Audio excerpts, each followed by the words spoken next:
부동산이 캐피탈 게인에 좀 많이 초점이 맞춰져 있기 때문에 주식은 보다 안정적으로. 네, 저는 재테크하려고 주식하는 거지 부자 되려고 주식하는 거 아니니까. 안녕하세요. 대한민국의 경제 유튜버로 최다 구독자를 보유하고 계신 신사임당님, 주원규 PD님을 모셨습니다. 안녕하세요. 네, 안녕하세요. 반갑습니다. 주 PD님. 네. 100만 유튜브 이제 얼마 안 남았어요. 축하드립니다. 개설한 지가 얼마나 되신 거죠? 저 유튜브 제일 처음 시작한 건 2016년 이때예요. 신사임당을 만든 거는 2018년 5월에 채널 개설하고 영상 업로드는 11월부터 했으니까. 그러면 2018년 11월부터 시작을 해서 1년 그렇죠. 10개월 만에 100만 유튜브 구독자 달성은 정말 목전에 두고 계시거든요. 네, 그 전에 없어질 수도 있죠. 요즘에 하도 사건 사고 많으니까. 저런 거 있잖아요. 올드보이 보셨어요? 영화 올드보이요? 네. 그럼요. 레전드죠. 네, 그럼 거기 보면 오대수가 감옥에 갇혀가지고 자기 잘못한 거 다 써보잖아요. 누 왜 그랬을까? 모르는 실수가 있을 수 있다. 제가 모르는 실수가 있을 수도 있겠다. 이런 생각이 최근에 많이 듭니다. 제가 유튜브에서도 보고 책 쓰신 것도 보고 요번에 책도 냈거든요. 이 책 얘기는 좀 나중에 할게요. 안 했으면 좋겠어요. 되게 겸손하시구나. 아니요. 겸손한 게 아니라 그게 진실이기 때문에. 근데 책의 내용에 보니까 대학 시절에 게임 페인이었던 부분이 나와요. 맞아요. 대학 시절 때 게임 페인이었는데 어떻게 한국경제TV의 PD로 취업을 하셨을까? 그때 종편 채널이 그때 당시에 이제 종편 채널이 생기면서 순간적으로 방송 인력 수급난이 있었어요. 운이 좋았죠. 한마디로 한국경제가 그때 종편에서 탈락을 해가지고 그때 저희 동기 굉장히 많이 뽑았어요. 아니 근데 그때 시절에 이 킵고잉 책에도 보니까 이 직장 생활에서의 루틴에 대해서 그때를 좀 안 좋게 설명하신 것 같아요. 힘들었죠. 네, 힘들었던. 그러니까 퇴근하고 와서 또 계속 게임하고 TV 보고 약간 이런 일상들이 계속 되다가 어느 날 갑자기 이제 변화를 해야겠다 이 생각을 잡수셨다고. 네, 잡섰죠. 월급쟁이에 대한 근로소득에 대해서 재밌게 정의 내리신 게 있는데, 월급은 다른 사람에게 중요한 일을 해주고 받는 대가다. 급한 일을 처리한 값이다. 나한테 중요한 일을 해야 되는데 다른 사람 회사한테 중요한 일을 하고 받는 게 월급이다. 그거를 해주니까 받는 거죠. 근데 이걸 생각하는 순간 이제 그만둬야겠다 생각을 하셨던 거잖아요. 아직 뭐 그런 건 아니고 혼자 살 때는 별로 문제가 없었는데 결혼하고 나니까 좀 약간 답이 없더라고요. 이 월급 가지고요? 네. 내가 우리 엄마 아빠가 했던 것처럼 애를 낳아서 키우고 내 자산을 만들고 그렇게 해 나갈 자신이 없는 거죠. 이걸로는 안 되는구나. 뭔가를 하긴 해야겠다. 어떻게 보면 자기 합리화로서 저런 말이 나왔던 것 같아요. PD 생활 하셨을 때도 첫 직장이니만큼 되게 열정적으로 하셨을 텐데 에도 불구하고 그런 열정이 무의미하다고 느꼈던 그 일들이 아마 있었을 것 같아요. 그죠. 어떤 일을 내가 진짜 최선을 다해서 하면 그것이 실패로 나오던 잘 된 걸로 나오던 그 과정의 올바름을 칭찬해야 된다. 이게 뭐 윤리적인 그런 게 아니라 제 생각은 그래요. 그러니까 그 시도 자체에 대한 격려가 없으면 시도를 아예 안 하게 되거든요. 내가 혼자 하면은 내 시도에 대해서 그렇게 할 수 있는데 회사에 있으면 뭔가가 잘못되게 되면 그거에 대한 책임을 져야 되잖아요. 누군가한테 이렇게 손가락질을 해야 되고. 그 손가락질 받으셨구만요. 뭐 받은 적도 있죠. 그때 손가락질 했던 그 데스크한테 한마디 좀 해보세요. 여기 한국경제인데요? 여기서 감사하게 생각하고 있습니다. 그때 많은 걸 배웠어요. 인생은 어차피 내가 사는 거구나. 나한테 이래라 저래라 가르쳐줬던 선배들도 뭔가가 잘못되면 고립무원이라 그러죠. 고립무원의 뜻을 그때 알았어요. 그 전엔 글자로만 알았는데. 그때 고립무원 주도하셨던 선배님. 그런 거 좀 하지 마세요. 이렇게 성공해서 정말 스타 유튜버로 성공해서 친정에 돌아온 경우거든요. 감회가 좀 새로우실 것 같아요. 이런 경험은 사실 쉽게 할 수 있는 게 아니거든요. 모르겠어요. 이게 잘 나온 건지 여기 내가 진짜 매경 안 나고 우리 나온 것만 해도 다행이다. 잘하신 선택이다라는 생각이 들어요. 되게 반가워요. 이렇게 성공해서 오셨다는 것 자체가 많은 구성원들한테 좀 자극이 되지 않을까. 저는 그 후배들한테 해주고 싶은 얘기가 있어요. 여기서 배우는 것이 진짜 엄청난 자기 역량이 될 거다. 개인적으로도 실제 그 PD 생활 하셨던 게 지금 유튜브 하시는데 도움이 되시는 거예요? 아니면 돈 버시는데? 많이 도움이 되죠. 어떻게요? 책에는 죄다 욕만 써놨었단 말이죠. 여기에 최대 장점을 설명드리겠습니다. 일단 예산이 없는 혁신을 할 수 있는 아이디어, 제약을 도전하면서도 안정성을 추구해야 되는 그 제약 조건을 수용할 수밖에 없잖아요. 맞아요. 예를 들어 너는 이번에 굉장히 혁신적이어야 돼. 너 이번에 예산은 없어. 그런데 위험하면 안 돼. 안정성 있어야 돼. 혁신적이면서 안정적이면서 예산이 없는 신규 컨텐츠이자 돈을 벌어올 수 있는 그런 거를 한다는 게 사실 쉬운 건 아니거든요. 그때 막 진짜 여기저기 다니면서 물어보고 해보고 하면서 정말 배우는 것 같아요. 그러면서 지금 이렇게 유튜버로서뿐 아니라 스마트 스토어라고 해서 정말 이 판매 사업가로서도 척박한 환경에서 정말 돈 되는 거를 귀신같이 찾아내는 그런 역할을 하고 계신 거죠. 이 프로그램이 이제 더 부자거든요. 다 함께 더 부자가 되는 방법을 찾아보기 위해서 이렇게 조언을 듣는 시간. 조언이라기보다는 그냥 경험이라고 할게요. 귀신같이 찾아냈다 그러는데 이게 결과만 보면 그렇지만 그 과정은 진짜 멍청이같이 했어요. 멍청이같이 했는데 결과를 보니까 귀신 같은 거지. 그런 거를 좀 저는 많이 얘기를 하거든요. 제 채널에서도. 맞아요. 그렇게 시행착오를 사실 내가 간접 경험이라도 해봐야지 저도 좀 실수를 줄이는, 그래서 조금 더 구의 서행 차선이라고 하셨죠. 추월 차선이 아니라 서행 차선. 에 올라타지 않을까. 주 PD님도 주식과 부동산 투자로 꽤 큰 성공을 이루셨죠. 그냥 제가 먹고 살만한 정도예요. 최근에 36억 빌딩을 매입한 이제 건물주에 오르셨거든요. 어떻게 이렇게 건물주까지 되셨는지 그 여정을 좀 들어보는 시간을 마련했습니다. 다 돈 주고 사신 건 아니죠? 아, 당연하죠. 레버리지 몇 프로? 대출을 받았습니다. 총 38억 5천짜리 건물이었고 36억으로 원고를 낸 건 제가 36억까지 깎으려고 했었어요. 못 깎았어요.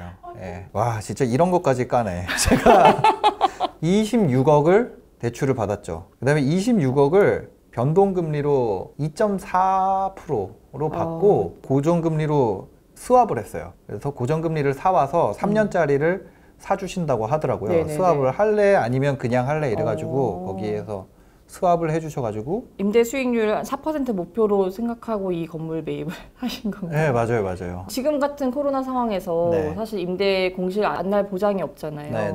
이 선택을 근데 왜 하셨을까? 근생을 산 거죠. 아니, 주택을 뭐 그런 거 없고 저는 주택을 더 취득하기가 애매하니까 이게 근생 건물이구나. 1층 카페고 5층까지는 사무실이고. 캐시플로우가 현재 좋으실 거고 주식 시장이 화랑이란 말이에요. 이런 와중에 진짜 목돈을 떼가지고 이렇게 건물 투자를 큰 거를 하셨어요. 이유가 뭐예요? 그럼 12억 들어갔잖아요. 12억 좀 이상. 근데 캐시도 한 8, 9억 있어요. 이거에 몰빵을 한 건 아니에요. 이미 남아있는 캐시도 있다. 부자시네요.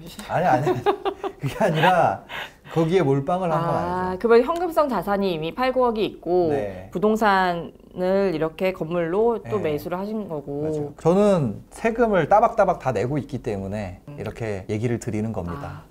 자산 포트폴리오를 짜신 거네요. 부동산 자산과 그리고 주식도 주식을 한 뭐 3억에서 4억 하고 계신 거고 달러를 또 한 뭐 그 정도 3, 4억은 나머지는 달러 자산은 뭘로 갖고 계세요? 외화 예금. 외화 예금으로? 왜요? 달러 주식을 사도 되는데 미국 주식이랑 한국 주식이랑 움직이는 게 비슷하고 한국 주식이랑 한국 부동산도 똑같은 사이클로 움직여요, 거의. 그러면 한번 망하면 다 망하잖아요, 그냥. 이게 확실히 망해본 적이 있으신 분이라서 이 해칭에 대한 자세가 다르시네요. 그리고 이제 빠졌을 때 사야 된다 그러더라고요, 사람들이. 근데 빠졌을 때 살려면 돈이 있어야 사잖아요. 그래서 뭐 ETF나 이런 걸 사놓을까 생각을 하다가 이게 또 모르겠는 거예요. 저 옛날에 미국 신용등급 강등된 적 있잖아요. 그때 금리가 막 하락 추세였긴 했지만 금리가 계속 튀었었거든요. 맞아요. 스프레드가 확 벌어졌을 때. 그래서 뭔가 불안하잖아요. 그래서 그냥 예금으로 해놨고 금을 좀 사놓을 걸. 후회된다. 사실 제가 이거 모르겠어요, 나도. 근데 이런 신중함에서 전 느껴지는 게 이 주피디님께서 신사임당 채널을 하면서 돈 버는 얘기에 대해서만 거의 300명 가까운 분을 인터뷰를 하셨거든요. 그러니까 그 중에 부동산 대가, 주식 대가 얼마나 많았었겠어요. 그런 분들의 얘기를 거의 뭐 이제 이틀에 한 번꼴로 계속 들은 거죠. 분명히 이제 자산을 보는 시각이 생기셨을 거고 그 안에서 이런 신중한 선택을 하신 거네요. 미국 주식에 적절한 타이밍 놓쳐서 미국 주식이요? 못 들어가셔서 그런 거 아니에요? 괜찮아요. 미국 주식 미국 주식 해야죠. 근데 테슬라 진짜 보면은 아니 테슬라 얘기를 예전부터 했는데 왜 안 샀는지 모르겠어. 저도 네이버랑 카카오도 왜 안 샀었지? 진짜요? 근데 사긴 중간에 샀죠. 중간에 이 3, 4억 국내 주식에 네. 들고 있는 종목들을 좀 오픈해 주실 수 있으세요? 진짜. 효성, 현대차 EUB, 삼성전자 우선주, 그다음에 미래에셋 대우 EUB, 그다음에 SK텔레콤, 기업은행, 네이버, 카카오, LG화학, 코덱스 200, 그다음에 DGB 금융지주, 그다음에 유니온 커뮤니티, 우리금융지주 이렇게 하고 있어요. 배당주, 자산주 네네. 중심으로 네. 갖고 계시다가 뒤늦게 약간 성장주를 섞은 느낌. 맞아요. 지금 있는 국면에서 자산주랑 배당주 비중을 가져가시는 이유는 뭐예요? 저는 재테크 하려고 주식하는 거지 부자 되려고 주식하는 거 아니니까. 내 돈을 지키려고 주식 네. 투자하시는 거다. 그리고 이게 주식 투자든 부동산 투자든 내가 캐시플로우를 타겟으로 하느냐 아니면 캐피탈 게인을 타겟으로 하느냐 이거에 따라서 다른 것 같아요. 저 같은 경우는 지금 부동산이 캐피탈 게인에 좀 많이 초점이 맞춰져 있기 때문에 주식은 보다 안정적으로. 그런 것 같아요. 어떤 자산에서 캐시플로우 발생 퍼센티지가 올라갈수록 안정성도 비례해서 올라가는 것 같거든요. 이게 없어질수록 더 변동성이 커지는 자산이 되고 그리고 이제 유튜브가 망할 수도 있잖아요. 지금 유튜브도 터지는 거 보고 계시잖아요. 막. 네. 현실에서 뭐 발생하는 여러 가지 그런 걸로 채널 트래픽이 확 죽을 수 있단 말이에요. 저 같은 경우는 영리한 토끼는 굴을 2개 판다 그러잖아요. 그러니까 이게 없더라도 살아가는데 영향이 없게 하기 위해서 일단은 인컴을 만들어야겠다. 이제 캐시플로우 차원에서 네. 인컴은 어떻게 짜놓으셨어요? 지금 일단 부동산 월세가 예, 있고 월세에서 수익이 700만 원? 월세 책에선 700이 지금 700, 올랐을 700, 수도 있어. 뭐 700 정도. 이 부동산은 건물 없을 때 700이었으니까. 그거 하여튼 아니 그런 거를 안 했으면 좋겠어요. 이게 아니 진짜 내가 한국 경제에서 뭐냐면 어디에서도 말했지 않았던 걸 해야 되기 때문에 지금 다 털어주시는 거예요. 굉장히 부담감이 큽니다. 그래서 친정에 오셨으니까. 예. 네. 비중으로만 그 액수 네네네. 빼고요. 비중으로 했었을 그 때 부동산이 있고 부동산이랑 주식이죠 뭐 결국 주식으로 캐시플로우를 만드신 거네요. 네, 계속 그거 부동산 주식을 늘려가야죠. 그래야지 나머지 사업이나 유튜브나 뭐 강연이나 이런 거는 지금 한철 장사잖아요. 제 목표는 2개예요. 자산을 계속 모아서 안정적인 캐시플로우를 계속 늘려나가는 방향.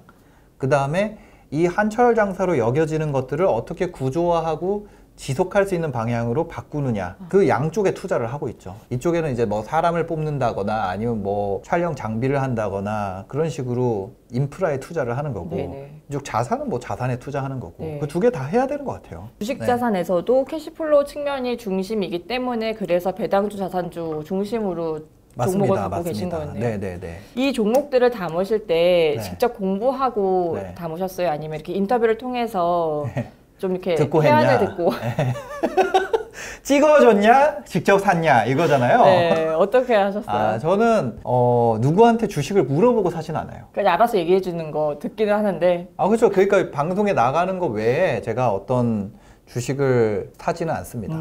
왜냐면 죗값을 치르는 경우도 있을 수 있잖아요. 주변에서 죗값 네. 치르시는 분을 많이 보셨던 건가요? 봤죠. 그거 모르기 때문에 혹시 모르잖아요. 이분이 어떤 사람인지 모르기 때문에 만약에 어떤 종목에 대해서 얘기를 하면 그거를 방송에서 얘기를 해주세요. 이렇게 얘기를 하죠. 그러면 부동산으로 시세 차익을 목적으로 한 부동산 투자를 먼저 하신 거잖아요. 아니 제일 처음에는 이제 월세 받는 부동산 투자를 먼저 했고 그때도 월세가 네네. 중심이었구나. 네, 왜냐면 그때도 이제 렌탈 스튜디오라는 사업을 하고 있었기 때문에 사업은 이렇게 크잖아요, 이게.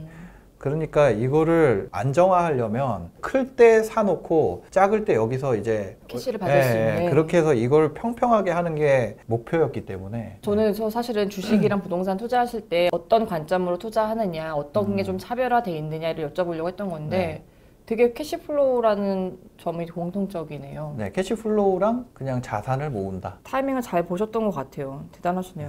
제 생각에는 제가 좀 운이 좋은 것 같아요. 사람마다 구독자가 한 100만 정도 되면은 진짜 그게 있거든요. 운동을 진짜 잘하거나 얼굴이 진짜 이쁘거나 아니면 진짜 잘생기거나 아니면 연예인이거나 BTS거나 뭐 일반인들의 소소한 이야기들이 제 채널에서 비중이 많거든요. 맞아요. 근데 여기까지 올 수 있었던 거는 운빨이다. 저는 운이 극단값으로 좋은 것 같아요. 그 시장을 알아보고 먼저 하셨다는 게 운이면 운이죠. 그 컨텐츠를 할 수 있게 만들어준 거. 그게 3프로TV 김동환 소장님이에요. 제가 그런 거 하려고 그랬거든요. 이 뭐 금융상품의 맹점 막 이런 거. 약간 저널리즘 느낌으로 소장님한테 이제 그거를 얘기를 했었어요. 나 이런 거 컨텐츠 하려고 그랬는데 괜찮을까 이러니까 그런 거 하면은 주PD 업보 싸요. 다른 사람을 이끌어주고 좋은 내용을 해야지. 그래서 소장님 맞는 것 같아요. 이런 다음에 이제 기업이나 대형 상품의 단점을 찾는 거에서 보통 사람들의 장점을 찾는 걸로 바꾸자. 완전히 반대로 바꾼 거죠. 사람의 장점은 네. 사실은 감동이 있잖아요. 그렇죠. 누군가가 가지고 있는 맞아, 이야기. 맞아. 인터뷰의 힘이라는 게 무엇인가를 저는 신사임당님 채널을 통해서 보곤 해요. 아유, 감사합니다. 네, 그래서 과찬이세요? 그래서 정말 저 그냥 하는 거예요. 아니 돈 벌려고 하시는 거는 맞는데 되게 저 유튜브 상에서 저널리즘을 실천하고 계신다라는 생각을 저는 하고 감사합니다. 그래서 되게 잘하고 계세요, 주피디님. 앞으로 더 열심히 하겠습니다. 그래서 시청자 그냥- 여러분, 견마지로를 다하겠습니다. 이런 거 뭐 잘못했을 때 사과 방송에서 해야 되는 거죠. 저 사실 돈이 없으면은 진짜 중요한 걸 지킬 수가 없어요. 저는 돈 얼마 있어서 돈 얘기하는 거 아니에요. 돈 없으면 돈 얘기하면 안 돼요.